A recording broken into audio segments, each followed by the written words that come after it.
Frères et sœurs, nous voici donc à cette deuxième semaine du temps de l'Avent. Et quand on écoute l'Écriture sainte, on découvre que Dieu voit ce qui se passe dans le monde.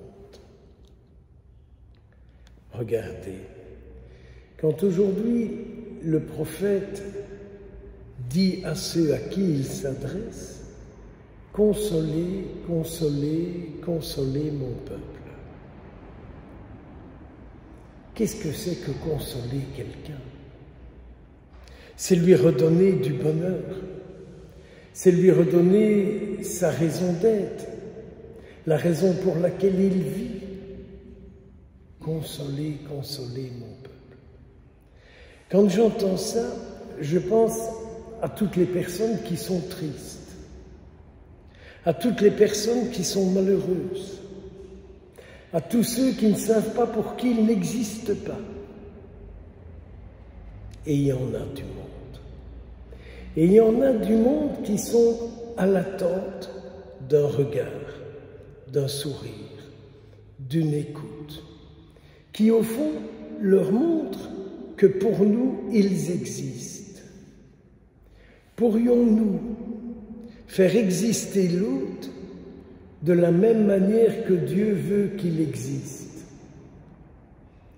Car je nous rappelle que Dieu a un désir sur notre existence.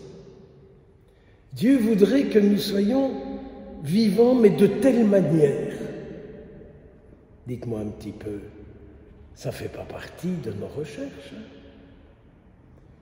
Dites-moi si dans vos prières, vous avez le souci de dire au Seigneur, « Je vais être là comme tu le souhaites que je sois. » Non, on ne fait pas ça. Hein. On ne fait pas ça. Hein.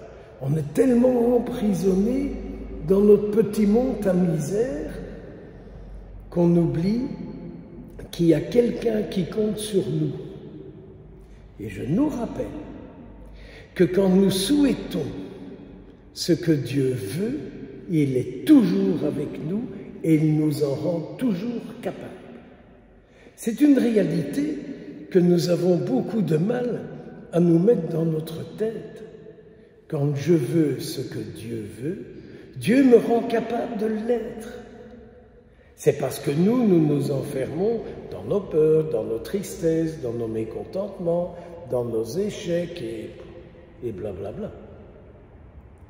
Or, cherchons ce que Dieu attend de nous et comment il nous voit là où nous sommes et comment il souhaite nous voir là où nous sommes. Cherchez et vous trouverez. Ou plutôt, il se laissera trouver et il vous guidera. Comment voulez-vous que je vous le dise? Je ne sais pas vous le dire autrement. Je ne sais pas vous le dire autrement. Je ne sais pas vous le dire autrement.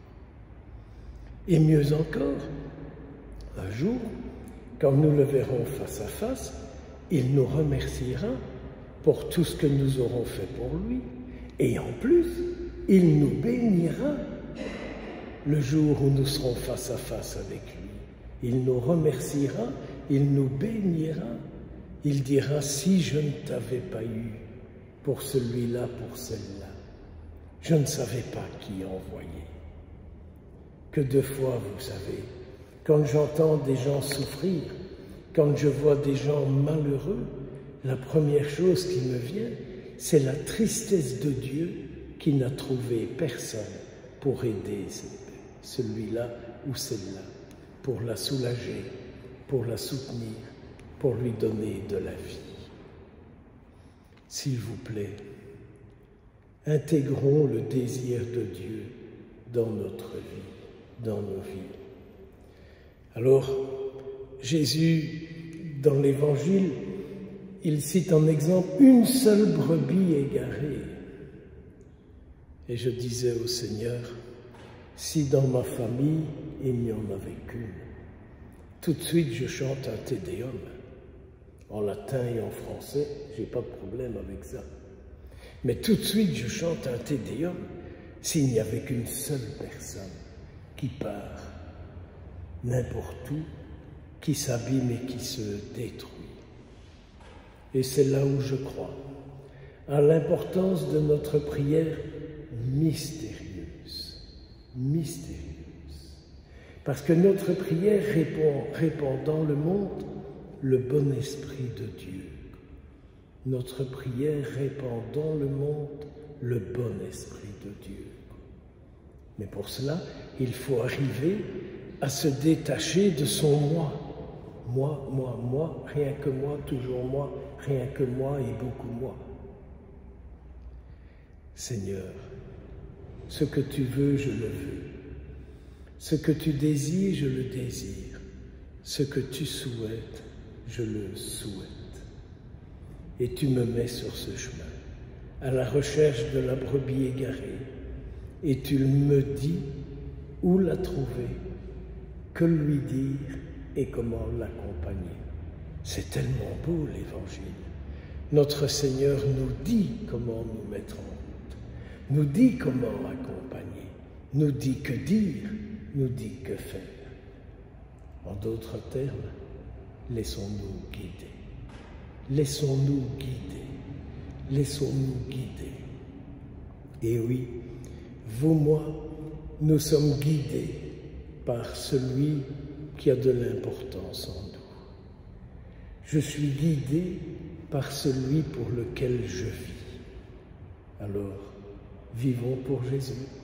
Il nous guidera dans nos pensées, dans nos paroles, dans nos actions. Que Notre-Dame de Lorette, de laquelle nous pensons beaucoup aujourd'hui, qu'elle intercède pour vous, pour moi et pour nous tous. Au nom du Père, du Fils et du Saint-Esprit.